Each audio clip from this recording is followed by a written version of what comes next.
बिस्मिल्लाहिर्रहमानिर्रहीम। अस्सलाम वालेकुम नाजरीन, आप यूट्यूब चैनल देख रहे हैं। मैं इमरान खान। नाजरीन, जेल में कैदी नंबर 804 के हवाले से मैं आपको एक ख़बर देता हूँ, और ये जो आपको मैं ख़बर दे रहा हूँ ये बिल्कुल कंफर्म है, मेरी बात हुई है बराह रास्त।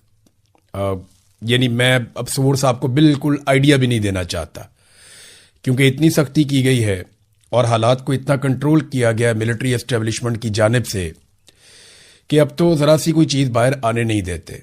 मैंने आपको पिछले दिनों बताया था कि बुशरा बीबी की अगर अपने बच्चों से मुलाकात भी होती है, वो भी अब बंद है, कुछ 4 हफ्ते हो गए मुलाकात नहीं होने दे रहे, तो बुशरा बीबी से भी हलफ लिया जाता है और उनके बच्चों से भी हलफ लिया जाता है कि आप दोनों में से कोई भी खान साहब के बारे में बुशरा बीबी बात नहीं करेगी और बच्चे बाहर जाके कोई बात ही नहीं करेंगे।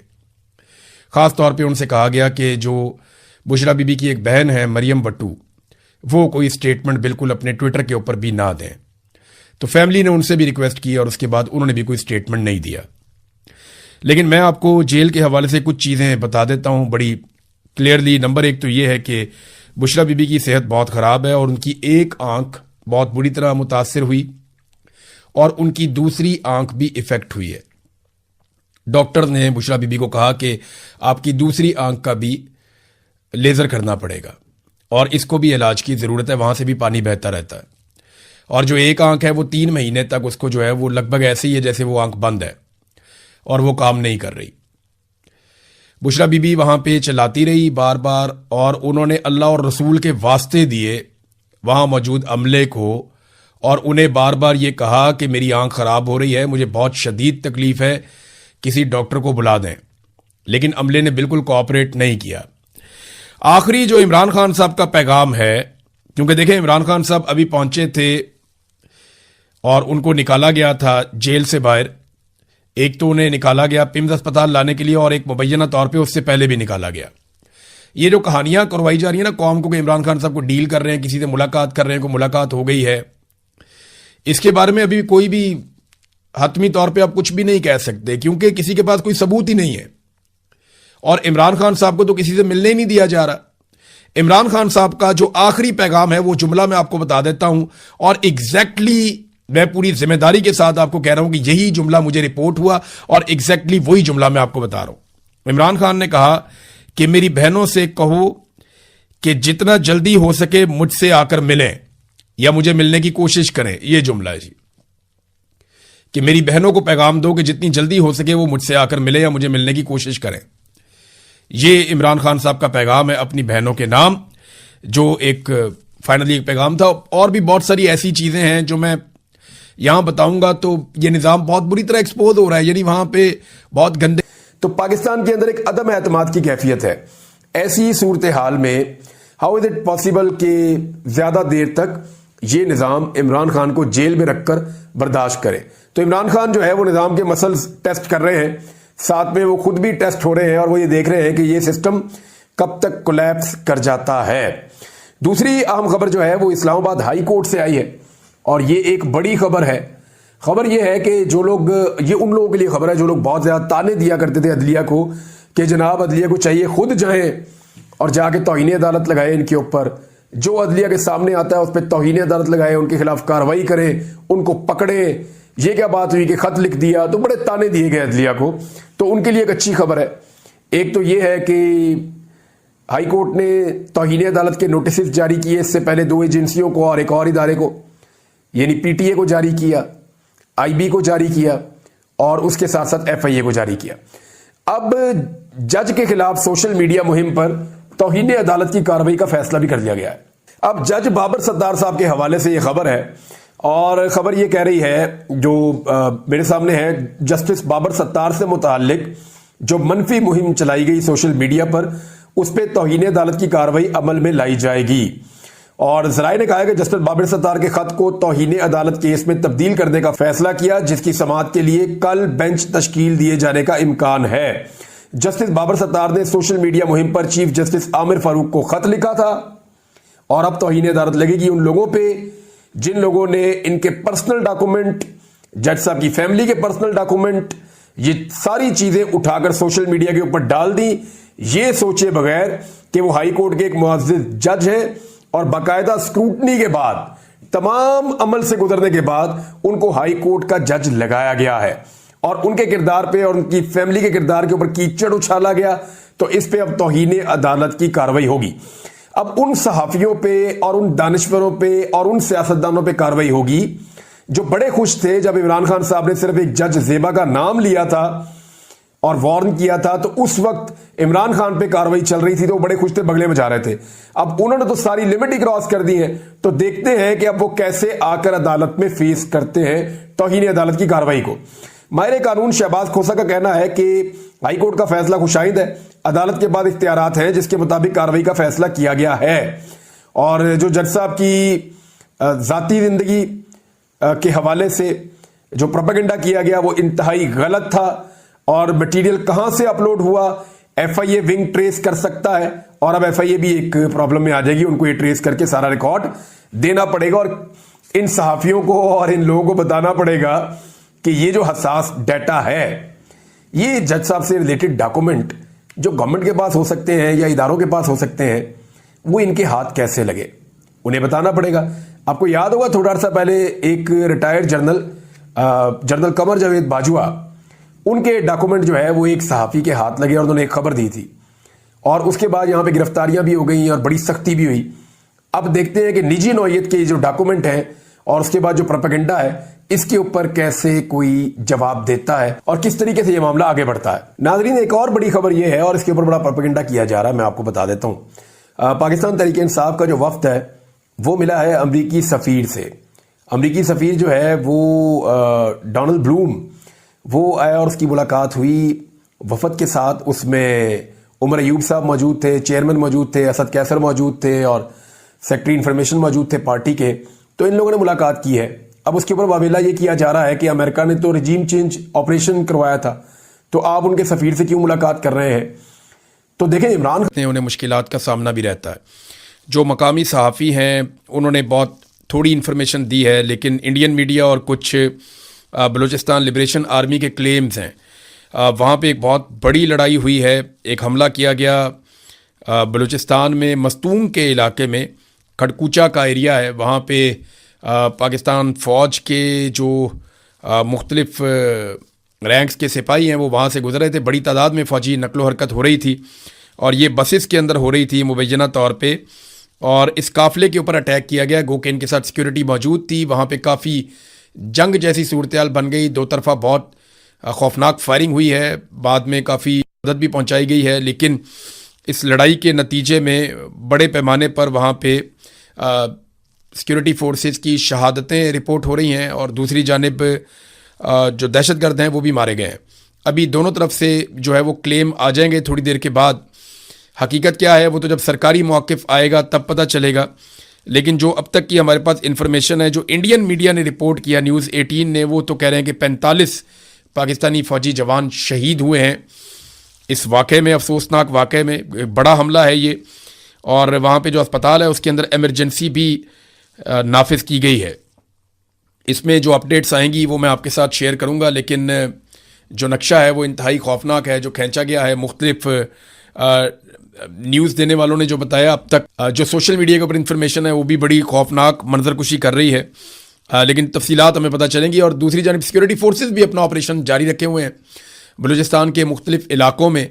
और उस ऑपरेशन में या जो ऑपरेशन हो रहे हैं उनमें अब तक मुबैना तौर पर 100 से ज़ायद दहशतगर्द मार दिए गए हैं। अच्छा, इसमें जो दहशतगर्द मारे जा रहे हैं उनमें BLA वालों से भी लड़ाई चल रही है सिक्योरिटी फोर्सेस की, और TTP के साथ भी लड़ाई चल रही है, और दीगर अलग अलग ग्रुप्स हैं जिनके साथ लड़ाई चल रही है। अब जो सिक्योरिटी फोर्सेस बताती हैं वो तो ये है। लेकिन अगर आप बलूचिस्तान में ओवरऑल सूरत हाल देखें तो ये चंद महीने बहुत क़यामत खेज़ गुजरे हैं। हमने मनाजिर देखे, पूरे शहर के ऊपर दहशतगर्दों ने कब्ज़ा किया, कंट्रोल कर लिया उन्होंने, और कोई उन्हें पूछने वाला नहीं था। BLA के लोग आते हैं और वो पुलिस की गाड़ियों के अंदर गश्त करते हैं। BLA के लोग आते हैं, वो पूरे शहर के ऊपर कब्ज़ा कर लेते हैं, कंट्रोल कर लेते हैं, और सिक्योरिटी फोर्सेस उन्हें रोकने में नाकाम रहती हैं। वो दंदनाते हुए आते हैं, पुलिस वालों को यरगमाल बनाकर ले जाते हैं। कई वाक़यात हुए जहाँ पे पुलिस वाले बड़ी तादाद में शहीद भी हुए। जाफ़र एक्सप्रेस वाला सानिया हुआ बहुत बड़ा, उसके अलावा बार बार ऐसे सानियात होते रहे। अभी हाल ही में पुलिस के ऊपर एक अटैक होता है कोयटा के बिल्कुल करीब, और उस अटैक के नतीजे में कई घंटे लड़ाई जारी रहती है, पुलिस वाले मदद मांगते हैं, मदद नहीं मिलती, दहशतगर्द कामयाब होते हैं, पुलिस वालों को शहीद करते हैं, बाकी को उठा के साथ ले जाते हैं। अब 5 लाशें मजीद बताई जा रही हैं जो मिली हैं, पहाड़ों से उठाकर लाई गई हैं, और ये कई दिनों से लाशें वहाँ पहाड़ों पर मौजूद थीं, और ये सिक्योरिटी फोर्सेज नहीं लेकर आई, ये मकामी लोग अपनी मदद आप के तहत ये लाशें नीचे लेकर आए। ये लाशें नीचे कैसे आई थीं, इसके बारे में अब हमारे पास से मुस्तनद खबरें आना शुरू हो गई हैं, और इसके हवाले से जो लोग लाशें लेकर आए उन्होंने बताना शुरू किया है कि एक्चुअली उस दिन हुआ क्या था। ये जनाब बताते हैं कि बाकायदा दहशतगर्दों के साथ बातचीत हुई थी, और मकामी लोगों ने बातचीत करने के बाद दहशतगर्दों ने उनको इजाज़त दी कि आप आएँ और आकर अपनी लाशें उठा लें, जो पुलिस वाले हैं उनकी।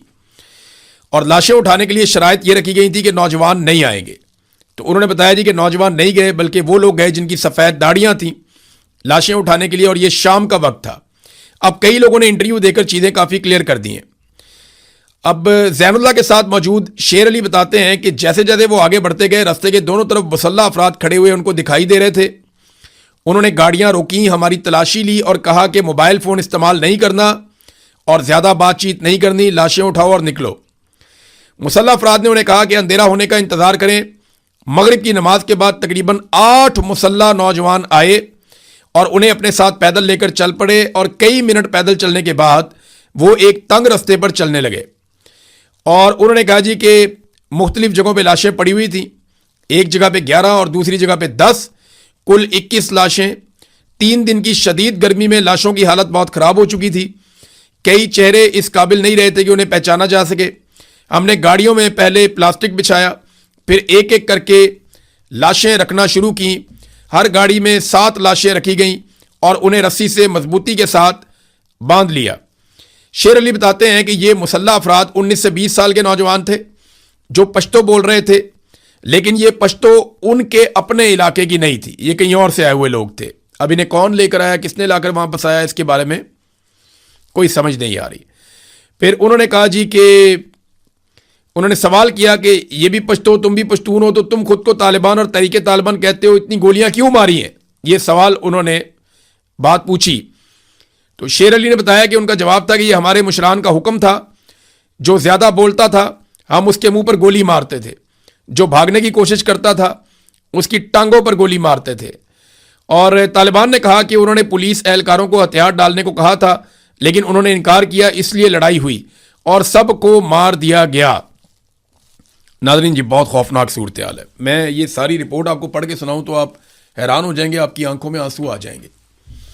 ये इस तरीके से मारा गया वहाँ पे, और फिर उनकी लाशों को मसख किया गया, उनके ऊपर तेज़ाब फेंका गया। अब जब ये लोग लाशें लेकर आए तो रास्ते में सिक्योरिटी फोर्सेज ने कहा ये लाशें हमारे वाले कर दो। अस्पताल में भी आ गए वो, उन्होंने कहा लाशें हमें दे दो। वजह यह थी कि अगले दिन आर्मी चीफ ने और वज़ीर आज़म ने इज्तिमाई नमाज जनाजा में शिरकत करनी थी, तो लवाहिकीन बिफर गए। उन्होंने कहा जी आपको लाशें हम क्यों दे दें, आप 3 दिन तक लाशें वहाँ पहाड़ों में सड़ती रहीं, आप उठाने नहीं गए। और दावा आपने ये कर दिया कि जनाब हमने कामयाब ऑपरेशन कर दिया है। दावा आपने ये कर दिया कि हमने यरगमाली सारे रिहा करवा लिए हैं। यरगमाली तो सारे शहीद हो गए, आपने किसको रिहा करवाया था? और जो लोग दूसरी जगह से वापस आए थे उनको भी मकामी कबायली जाके जो बुजुर्ग हैं वो बातचीत करके वापस लाए थे, और उससे पहले जो पुलिस वाले वापस आए थे वो पैसा और भत्ता देकर वापस आए थे। तो सिक्योरिटी फोर्सेज ने तो किसी यरगमाली को रिहा नहीं करवाया इस सारे इंसिडेंट में। तो ये बहुत बड़ी सूरत हाल बेनकाब हुई है। ये रिपोर्ट इतनी खौफनाक है कि इसको पढ़ने के बाद मैं तो हिल गया था। अब ये इस तरीके से लाशें वापस आई हैं। मस्तूम की सूरत हाल मैंने आपको बताई है, वो धरना देकर बैठे हुए हैं, और धरना देने वालों के कुछ मुतालबात हैं, यानी उनके मुतालबात बहुत ही जायज़ हैं, आईनी और कानूनी मुतालबात हैं। मुतालबात क्या हैं? नंबर 1 वो ये कहते हैं जुडिशल कमीशन आप एक बना दें जो इस बात की इंक्वायरी करेगी ये सारे वाक़यात कैसे हुए, जिम्मेदार कौन है। कोई गैर कानूनी काम वो नहीं कह रहे। दूसरा वो ये कहते हैं कि जी आप इख्तियारात दें लेवीज़ को, और उनको इख्तियारात देने के साथ हथियार भी दें।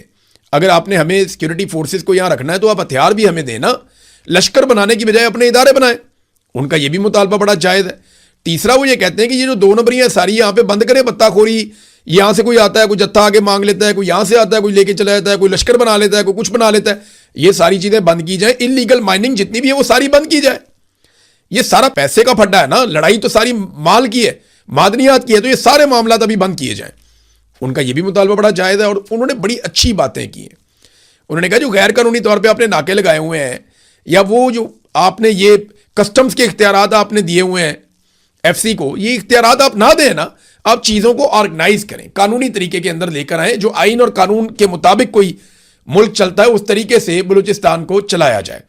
तो उनके बड़े ही जायज़ मुतालबात हैं। मैंने वो चारों मुतालबात पढ़े, मैं हैरान हो रहा था कि इनको मानने में प्रॉब्लम क्या है, लेकिन ये मुतालबात को मानते ही नहीं है, बात सुनते नहीं है। चारों मुतालबात उनके जायज़ हैं और वो 8-9 दिन हो गए हैं वो वहाँ बैठे हुए अपनी लाशें रख के सड़कों के ऊपर। ये आसान नहीं होता। यानी आप एक लम्हे के लिए सोचें ना, किसी का प्यारा शहीद हो गया, किसी का बेटा होगा, किसी का भाई होगा, किसी का शौहर होगा, यानी वो पाकिस्तान के बेटे हैं ना, तो वो कितना मुश्किल है उनके रिश्तेदारों के लिए उनकी लाशों को सड़क पे रख के बैठना। आसान थोड़ी है। लोग तो सुपुर्दे खाक करते हैं फौरी तौर पे कि अब अल्लाह ताला ने इसकी जान ले ली है, ये शहीद हो गया है तो इसको अब दफन कर देते हैं। सड़क के ऊपर अपने शहीद की लाश रख के बैठना ये बहुत मुश्किल है, बहुत मुश्किल है। लेकिन रियासत उनसे बात ही नहीं करती। उनके जायज़ मुतालबात हैं, उनके जायज़ मुतालबात भी नहीं सुने जा रहे। क्यों? इंक्वायरी करवाने में क्या प्रॉब्लम है? इंक्वायरी करवाएं ना, जुडिशियल इंक्वायरी करवाएं, आपको पता चल जाएगा 2 महीने में दूध का दूध और पानी का पानी हो जाएगा। वो कौन है जो नहीं चाहता कि दूध का दूध और पानी का पानी हो? वो कौन है जो नहीं चाहता कि बत्ताखोरी बंद हो? वो कौन है जो नहीं चाहता कि जो 2 नंबरी हो रही है, जो लश्कर बनाने की कोशिश की जा रही है और फोर्सेस को कमजोर किया जा रहा है, ये सूरत हाल बंद हो? कौन है जो ये सारा कुछ नहीं चाहता? वो कौन है जो नहीं चाहता कि यहां पे इलीगल माइनिंग बंद हो जाए? यानी ये सारी चीज़ों में कोई तो बेनिफिशरी है ना जो जायज़ मुतालबात को तस्लीम नहीं कर रहा, तो ये जायज़ मुतालबात मान लेने चाहिए। अब तो यूरोपीय यूनियन भी बोल रहा है। देखिए, पाकिस्तान के लिए एक बड़ी प्रॉब्लम क्रिएट हो रही है। मैं काफ़ी अरसे से ये कह रहा हूँ कि पाकिस्तान उन ममालिक में शामिल है। मैंने वो पूरी रिपोर्ट पढ़ी है यूरोपीय यूनियन की, जो GSP+ के स्टेटस के हवाले से एक उनकी रिपोर्ट आई हुई है। ये मैंने यहाँ पर खोल के भी रखी हुई है, पूरी रिपोर्ट मेरे पास यहाँ पर मौजूद है। अब ये रिपोर्ट कहती क्या है? पहले तो मैं आपको बता दूं ये रिपोर्ट है क्या। ये the European union special incentive arrangement for sustainable development and good governance GSP+ assessment of the Islamic republic of Pakistan covering the period 2023 to 2025। अब ये 2023 से 2025 तक की एक रिपोर्ट है GSP+ स्टेटस के हवाले से यूरोपीय यूनियन की। इसमें ना मैं रिपोर्ट के बारे में चंद चीज़ें आपको ज़रा क्लियर कर देता हूँ।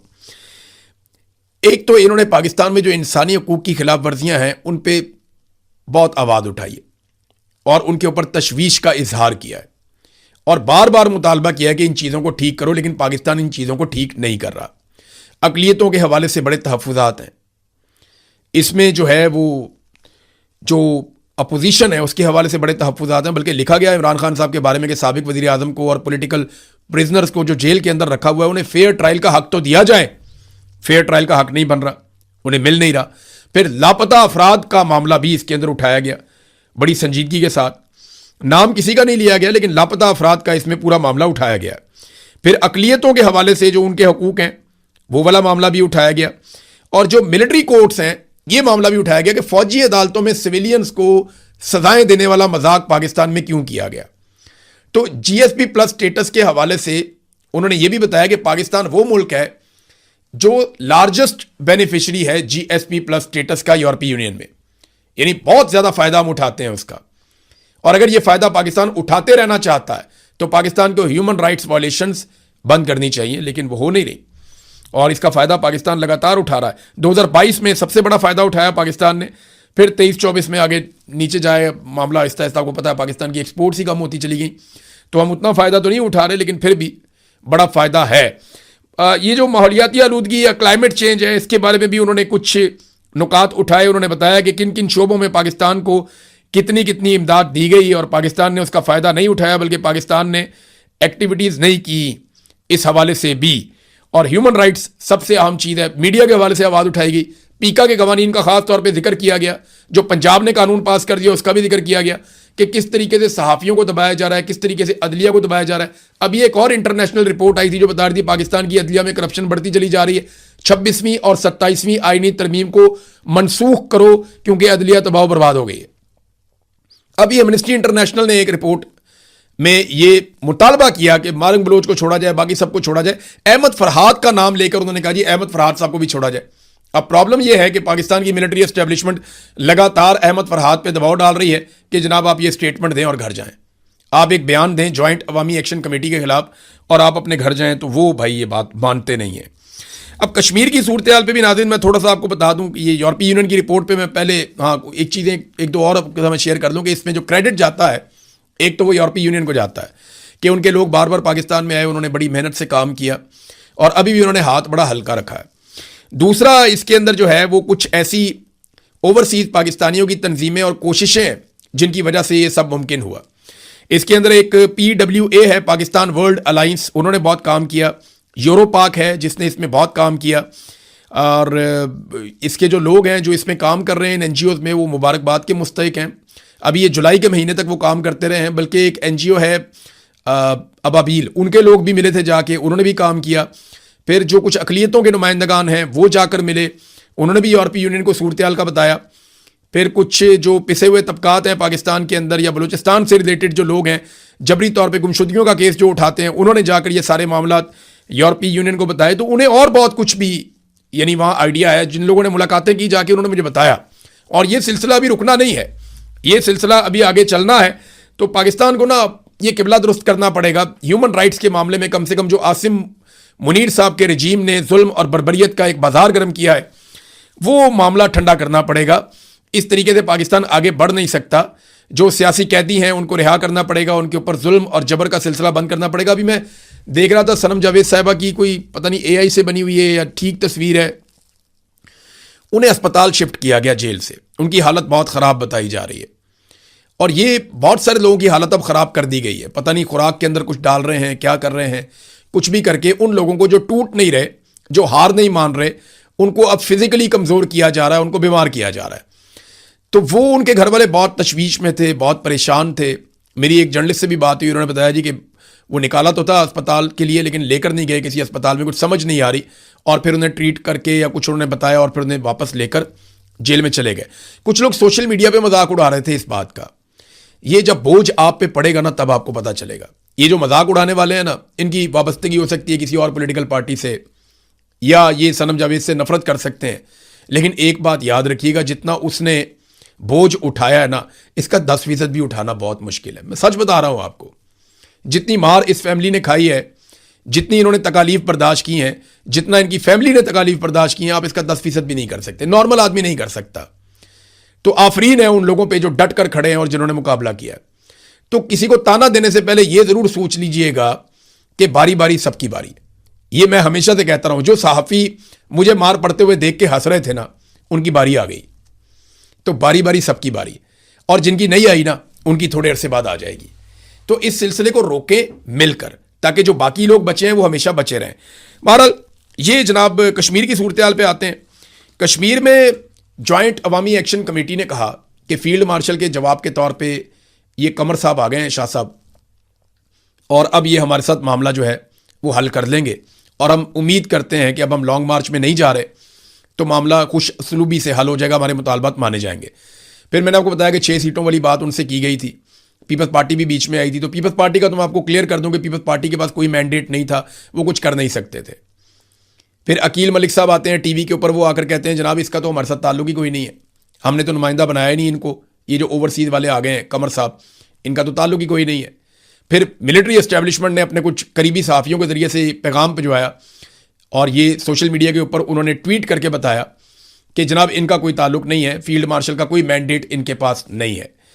अब जॉइंट अवामी एक्शन कमेटी ने इस पर क्या फैसला करना है ये हमें आने वाले वक्त में पता चल जाएगा।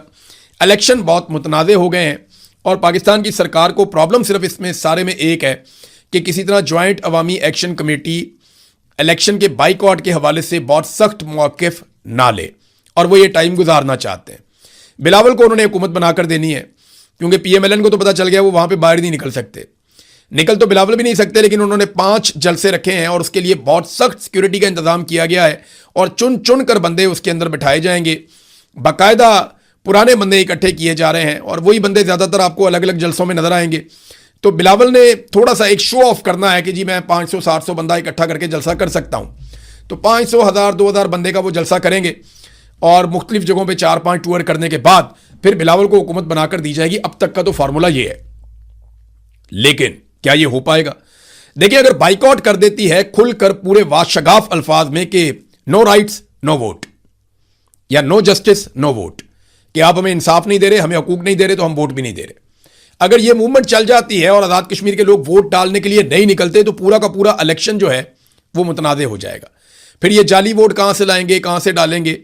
और मीडिया की रिपोर्टिंग तो वैसे ही बंद की हुई है वहां पे। तो फॉर्म 47 जारी किए जाएंगे। फॉर्म 47 जारी करके जो पाकिस्तान में अंजाम हो रहा है, आज तक कोई एक चीज नहीं चल रही, वही अंजाम आजाद कश्मीर में भी होगा फॉर्म 47 का, कोई और उसका नतीजा निकलना नहीं है। नाज़रीन, आपको एक तस्वीर दिखाता हूं मैं, ये जरा तस्वीर देखें। इसमें ये रजब तैयब उर्दगान है, इनके साथ बैठे हुए हैं फील्ड मार्शल आसिम मुनीर। देखें कितनी दूर बैठाया हुआ है।